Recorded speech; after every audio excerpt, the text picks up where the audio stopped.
Today I'm going to teach you how to play a game called Go Fish.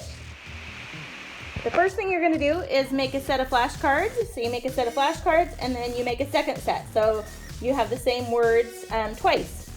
These cards I happen to make are two-syllable words with double consonants in them. But you can really use any type of sight words or math equations that you'd like. Next, shuffle up the cards. This is a great game you can add art into because you can make a cool fish to put the cards on top of. Next, you're each going to have 3 cards from the Go Fish pile.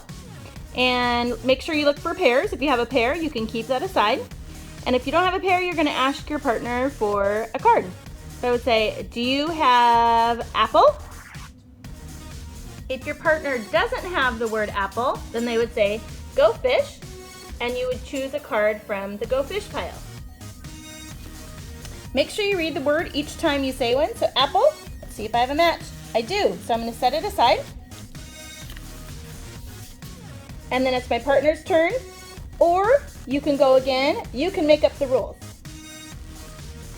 The game ends when there's no more cards in the Go Fish pile left. And so you and your partner can count up how many pairs you have. And the one with the most wins.